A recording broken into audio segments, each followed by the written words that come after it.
नमस्कार दोस्तों, मैं विवेक माहेश्वरी आप लोगों का स्वागत करता हूं मेरे YouTube के चैनल पर। जैसा कि आप लोगों को पता है, हम राजस्थान स्पेसिफिक करंट जी की क्लास शुरू कर चुके हैं, जिसका जनवरी वाला लेक्चर मैंने डाल दिया है। फरवरी की बात करते हैं, फरवरी में आखिरकार क्या क्या इंपॉर्टेंट चीज़ें रही है।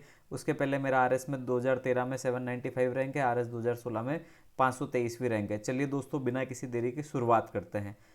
आप लोगों को पता है, सरकारें आएगी जाएगी और नाम योजनाओं के चेंज होते रहते हैं, तो एक योजना का नाम बदल दिया गया। 2010-11 में योजना शुरू करी थी, जिसका नाम 2014 में जैसे ही बीजेपी सरकार आई उन्होंने कर दिया गुरु गोलवलकर जन भागीदारी विकास योजना। और 2020 में फरवरी में अशोक गहलोत जी ने वापस नाम चेंज कर दिया है उसका, महात्मा गांधी जन भागीदारी विकास योजना। अब इस योजना का मुख्य उद्देश्य क्या है? ग्रामीण क्षेत्र में विकास करना, रोजगार सृजन करना तथा सामुदायिक संपत्तियों के निर्माण में रखरखाव में स्थानीय समुदाय की भागीदारी सुनिश्चित करना है। आगे चलते हैं। मिनिमम वेज के बारे में बात की गई है। यहाँ पर न्यूनतम मजदूरी सलाहकार मंडल का पुनर्गठन राजस्थान सरकार के श्रम विभाग द्वारा किया गया तथा इसके अध्यक्ष प्रमुख शासन सचिव श्रम विभाग को बनाया गया। इसमें सदस्य श्रम विभाग के आयुक्त, वित्त विभाग के सचिव, उद्योग विभाग के आयुक्त तथा आर्थिक एवं सांख्यिकी विभाग के निदेशक मंडल होंगे। इसके अतिरिक्त 12 नियोजक प्रतिनिधियों एवं 13 श्रमिक प्रतिनिधियों को भी इस मंडल में शामिल किया गया है। इसका मुख्य कार्य सभी पक्षों की राय जानने के बाद न्यूनतम मजदूरी नए सिरे से तय करना है। बाकू अजरबैजान में 43वां जो सम्मेलन हुआ था यूनेस्को का, उसमें जयपुर को क्या करा था? विश्व विरासत शहर घोषित किए जाने के बाद 5 फरवरी 2020 को जयपुर को वर्ल्ड हेरिटेज सिटी का प्रमाण पत्र यूनेस्को द्वारा सौंप दिया गया। इसके पहले 2010 में जयपुर के जंतर मंतर को पहली बार यूनेस्को में शामिल किया गया था। और 2013 में आप लोगों को पता है, ये एग्जाम में भी आया हुआ प्रश्न है, 6 राजस्थान के ऐसे किले जिनको यूनेस्को ने विश्व विरासत धरोहर के रूप में चुना था: रणथंभौर, जैसलमेर, चित्तौड़गढ़, कुंभलगढ़, गागरोन और आमेर। आगे बात करें, केंद्र सरकार के पानी की समस्या से ग्रसित 100 जिलों में राजस्थान के कौन कौन से जिले हैं? 12 हैं। जैसलमेर, जोधपुर, करौली और सिरोही को शामिल किया गया है। 7 फरवरी 2020 को राज्य में स्टेट वाइल्ड लाइफ बोर्ड का गठन किया गया, जिसके अध्यक्ष मुख्यमंत्री होंगे, मतलब अशोक गहलोत जी अभी इसके वर्तमान अध्यक्ष हैं। जिसमें गैर सरकारी संस्थाओं के 3 प्रतिनिधि, मंडल में कंजर्वेशन एक्सपर्ट पैनल के 8 सदस्य तथा अनुसूचित जनजाति के 2 सदस्य होंगे। इस तरीके से कुल 14 सदस्य अध्यक्ष सहित होंगे, अर्थात 13 सदस्य मनोनीत किए जाएंगे और एक आपके होंगे, कौन? मुख्यमंत्री साहब होंगे। सदस्यों का कार्यकाल 3 वर्ष का होगा। महाराणा मेवाड़ फाउंडेशन पुरस्कार, महाराणा मेवाड़ फाउंडेशन के 38वें पुरस्कारों की घोषणा 17 फरवरी 2020 को हुई, जिसके अंतर्गत अंतर्राष्ट्रीय कर्नल जेम्स टॉड अलंकरण किसको मिला? डॉक्टर नॉर्बर्ट पीबॉडी को इसका अंतर्राष्ट्रीय कर्नल जेम्स टॉड अलंकरण दिया गया। ये कर्नल जेम्स टॉड की जो किताब है उसके बारे में कुछ लिख रहे थे, उसके लिए इनको दिया गया। हल्दी घाटी अलंकरण राज चेंगप्पा को दिया गया। हकीम खां सूर अलंकरण मनहर उदास को दिया गया। महाराणा उदय सिंह अलंकरण देवीलाल धाकड़ को। पन्नाधाय अलंकरण पूर्णता दत्ता बेल मुंबई को। महर्षि हरित ऋषि अलंकरण प्रोफेसर नीरज शर्मा व जगदीश नारायण विजय को। अरावली अलंकरण एक तैराक है गौरवी सिंघवी, उनको मिला। और महाराणा मेवाड़ विशेष अलंकरण मिला है पुलिस थाना चेचट कोटा ग्रामीण को। तो 38वें पुरस्कार थे। महाराणा मेवाड़ फाउंडेशन पुरस्कार की घोषणा की गई थी, 17 फरवरी को किया गया था। तथा इम्पोर्टेंट चीज़ क्या है इसमें? अंतर्राष्ट्रीय कर्नल जेम्स टॉड अलंकरण किससे मिला, वो इम्पोर्टेंट है। भावना जाट कौन है? भावना जाट ने टोक्यो ओलंपिक 2020 के लिए क्वालिफाई कर लिया है। वे राजसमंद के काबरा गांव से संबंधित हैं। वे इस वक्त में अपना सर्वश्रेष्ठ देकर नेशनल चैंपियनशिप में 20 किमी रेस वॉक को 1 घंटा 29 मिनट 54 सेकंड के रिकॉर्ड समय में पूरी किया था। अब क्या है, रेस वॉक का जो निर्धारित समय 1 घंटा 30 मिनट था, तो इन्होंने 6 सेकंड पहले ही इन्होंने पूरा कर लिया था, तो ये इंटरनेशनल के लिए क्वालिफाई हो गई। और टोक्यो ओलंपिक हालांकि कोरोना की वजह से ये टल गए हैं, क्या पता जब भी होंगे भावना जाट को शायद मौका मिल सकता है उसमें खेलने का। निरोगी राजस्थान दिवस 17 दिसंबर को पूरे राजस्थान में मनाया जाएगा। इसके लिए निरोगी राजस्थान के 10 बिंदुओं में उत्कृष्ट कार्य करने वाले जो भी गांव होंगे, वार्ड होंगे, पंचायत समितियां होंगी, नगर पालिकाएँ होंगी या जिले होंगे, उनको चिन्हित कर पुरस्कृत किया जाएगा। ठीक है। और साथ ही साथ क्या किया है यहाँ पर, निरोगी राजस्थान जो अभियान है उसको पाठ्यक्रम का भी हिस्सा बनाया जाएगा, जिसके अंतर्गत इसकी योजनाओं को क्या करना है, हमारे को जन जन तक पहुंचाना है। तो ये राज्य में लागू होगी नई स्वास्थ्य नीति के बारे में अशोक गहलोत जी द्वारा कहा गया है। अगली बात करें हनुमानगढ़ जिले की। हनुमानगढ़ जिला आखिरकार क्या था कि 2011 की जो जनगणना थी उसके पूर्व ये अल्पसंख्यक बाहुल्य क्षेत्र था, अतः अल्पसंख्यक जिला घोषित कर रखा था। लेकिन जब 2011 की जनगणना हुई तो अल्पसंख्यक जिले का इससे ये तमगा जो छीन लिया गया था। तो अब राजस्थान सरकार द्वारा केंद्र सरकार को ये सूचित किया गया है कि वापस अल्पसंख्यकों की संख्या यहाँ पर उतनी है जिससे अल्पसंख्यक जिला घोषित किया जा सके। तो इसके लिए एक प्रस्ताव केंद्र को भेजा है। अब प्रस्ताव जब भी वापस आएगा रिवर्ट बैक, तब देखा जाएगा कि हनुमानगढ़ जिला अल्पसंख्यक जिला कहलाएगा या नहीं कहलाएगा। जयपुर जो अंतर्राष्ट्रीय हवाई अड्डा है, सफाई के लिए उसको 33rd रैंक हासिल हुई है। पहला स्थान पर है कलकत्ता, दूसरा चेन्नई, और साफ सफाई के आधार पर जयपुर अंतर्राष्ट्रीय हवाई अड्डा जो कि सांगानेर में, उसको कौन सी रैंक हासिल हुई है, 3री रैंक हासिल हुई। और कस्टमर सेटिस्फेक्शन सर्वे में दूसरे स्थान पर कौन सा रहा है, उदयपुर इंटरनेशनल एयरपोर्ट दूसरे स्थान पर रहा है। तो 2 एयरपोर्ट के बारे में थी, एक को सफाई में 3रा अंक मिला है, 3रा रैंक मिला है, और एक को कस्टमर सेटिस्फेक्शन सर्वे में 2रा रैंक मिला है। गोडावन, आपको पता है हमारे यहाँ का राज्य पक्षी है godown. Conservation of migratory species, राज्य पक्षी गोडावन को प्रवासी प्रजातियों के संरक्षण सूची में शामिल किया गया है। प्रवासी प्रजातियों का संरक्षण यह एक पर्यावरण संधि है जिसे बॉन कन्वेंशन के नाम से भी जाना जाता है। अब क्या हुआ, बॉन कन्वेंशन में 1979 पर इस पर हस्ताक्षर करा, और ये प्रभाव में कब आई, 1983 में।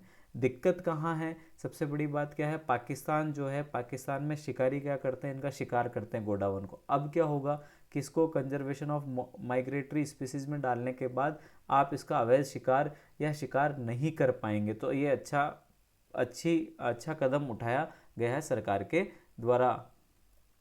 मुक्त कारवां अभियान, राज्य में बाल श्रम और मानव तस्करी के प्रति लोगों में जागरूकता फैलाने के लिए अभियान शुरू किया गया है। राज्य के 8 मानव तस्करी ग्रस्त जिले, जिसमें आपका जयपुर भी आ गया, टोंक, भीलवाड़ा, उदयपुर, राजसमंद, चित्तौड़गढ़, प्रतापगढ़ और बांसवाड़ा जिलों में यात्रा की जाएगी, जिसका उद्देश्य बच्चों के यौन शोषण से निपटने के कार्रवाई, मतलब बेसिकली क्या है, मुक्ति कारवां अभियान क्या है, बाल श्रम और मानव तस्करी को रोकना है। किस तरीके से रोकेंगे, लोगों में जागरूकता फैलाकर रोकेंगे। तो ये 8 जिले जो बता रखे हैं इनमें सबसे ज़्यादा ऐसा होता है ना। तथा इसका नेतृत्व कौन कर रहा है, राजस्थान पुलिस कर रही है। और आपको पता है नोबेल पुरस्कार विजेता है कैलाश सत्यार्थी, उनका एक फाउंडेशन है कैलाश सत्यार्थी चिल्ड्रन फाउंडेशन द्वारा किया जा रहा है। अब मानव तस्करी के जो मामले हैं उसमें 2018 में राजस्थान की रैंक कितनी है, 6th रैंक है। तो ये बहुत इंपॉर्टेंट पॉइंट आपके लिए हो जाता है। राजस्थान के लिए JCI ऊर्जा द्वारा 19 ऑनेस्टी शॉप शुरू करने की बात की गई है। अब मैं आपको समझा देता हूँ ऑनेस्टी शॉप बेसिकली है क्या।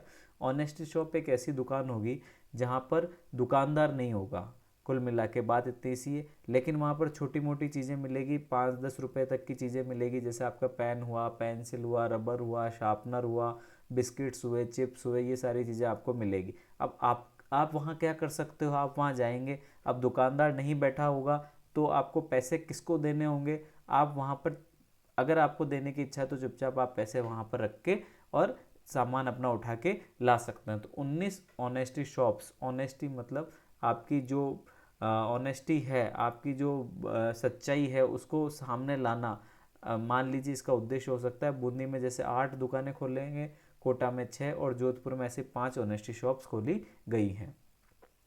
रुमा देवी कौन है, रुमा देवी द्वारा 16 फरवरी 2020 को हार्वर्ड यूनिवर्सिटी अमेरिका में महिला सशक्तिकरण पर अपना व्यक्तित्व रखा। ये आप लोगों को पता है, हमने जनवरी वाले लेक्चर में भी पढ़ा था, बाड़मेर से थी ये महिला, ठीक है। तो आप उसको भी देख लें अगर आपको वापस याद आ जाएगा। तथा भारत में महिलाओं के स्वरोजगार पर इन्होंने जानकारी दी। यहाँ पर उन्होंने छात्रों को कसीदाकारी और फैब्रिक के बारे में भी बताया। 6 से 9 फरवरी 2020 को जैसलमेर में मरु महोत्सव का आयोजन राजस्थान राज्य पर्यटन निगम द्वारा किया गया। बहुत बार ऐसे प्रश्न आ जाते हैं, आप लोगों को प्री में भी देखने को मिल जाते हैं कि मरु महोत्सव ने उनमें से कौन से ज़िले में मनाया जाता है, तो भैया जैसलमेर इसका हो जाएगा काम। राजस्थान आवासन मंडल के 50 वर्ष की यात्रा पूरी होने पर 23 फरवरी 2020 को एक किताब लॉन्च की गई जिसका नाम था स्वर्णिम मंडल। इसका विमोचन किसने किया, अशोक गहलोत जी द्वारा किया गया।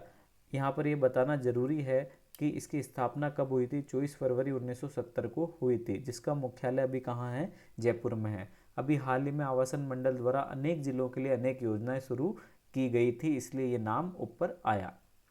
राष्ट्रीय लोक अदालत 8 फरवरी 2020 को राजस्थान उच्च न्यायालय परिसर में लगाई गई तथा अध्यक्षता किसने करी, जस्टिस संगीत लोढ़ा द्वारा की गई, जिन्होंने राजस्थान के 35 न्यायिक जिलों में प्रकरणों की संख्या के अनुसार बेंचों का गठन किया तथा नेशनल लोक अदालत अर्थात राष्ट्रीय लोक अदालत का आयोजन विधिक सेवा कार्यक्रमों के तहत इसमें किया जाता है। इतना इंपॉर्टेंट नहीं है, फिर भी मैंने डाल दिया है इसके अंदर।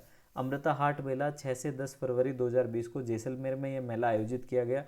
जैसलमेर जिले में ये पहला मेला था जिसमें महिलाओं द्वारा स्वयं सहायता समूह द्वारा निर्मित उत्पादों का प्रदर्शन किया गया तथा उनकी सेलिंग कैसे हो इसके बारे में बात की गई। जनजाति के महाकुंभ कहे जाने वाले वागड़ में लगने वाले बेणेश्वर मेले का आयोजन किया गया। ध्वजारोहण हुआ 31 जनवरी 2020 को और 1 फरवरी से 10 फरवरी तक ये क्या हुआ, मेला चला। यह वागड़ का प्रयाग कहलाता है, संत माऊजी की तपोभूमि कहलाती है तथा सोम माही जाखम नदियों के पवित्र संगम पर यह स्थित है। भारत में उद्यमिता नामक पुस्तक कलराज मिश्र, जो कि वर्तमान में कहाँ के राज्यपाल हैं, राजस्थान के राज्यपाल हैं, उनके द्वारा लिखी गई है, जिसमें सरकार की विभिन्न योजनाओं तथा नए उद्यमियों के लिए उद्यमिता के क्षेत्र में प्रयोग आदि के बारे में चर्चा की गई है। Infinity variety of army life ये पुस्तक है, लेखिका कौन है, वरुणा वर्मा की पुस्तक है, जिसमें उन्होंने सैन्य जीवन के बारे में क्या कराया, बतलाया है। टर्टल क्या है, जल संकट से प्रभावित क्षेत्रों में जल संरक्षण के लिए जागरूकता फैलाने वाली एक राजस्थानी फिल्म है, जिसको अशोक गहलोत जी द्वारा क्या कर दी गई है, जीएसटी से छुटकारा दे दिया गया है। बहुत अच्छी पिक्चर। डॉक्टर धर्मपाल जारोली को राजस्थान माध्यमिक शिक्षा बोर्ड अजमेर का नया अध्यक्ष 24 फरवरी 2020 को बनाया गया। तो राजस्थान माध्यमिक शिक्षा बोर्ड को अपना नया अध्यक्ष मिल गया है, डॉक्टर धर्मपाल जारोली। 27 फरवरी 2020 को बामनवास, सवाई माधोपुर, लालगढ़ जाटान, श्री गंगानगर तथा उज्जैन भरतपुर को नगर पालिका बनाने की घोषणा अशोक गहलोत जी द्वारा की गई है। अब बात कर लेते हैं कि ओलंपिक गोल्ड मेडल विजेता तथा अन्य खिलाड़ियों को इस बजट में क्या मिला है। ये जो बजट अभी गया है राजस्थान सरकार का, इसमें क्या मिला है, पहले क्या होता था तथा अब क्या होता था। ओलंपिक में देखिए क्या परिवर्तन किया गया। स्वर्ण, अगर आप स्वर्ण पदक विजेता हैं ओलंपिक में तो पहले 75 लाख दिए जाते थे, अब कितने देंगे आपको, 3 करोड़ रुपए देंगे।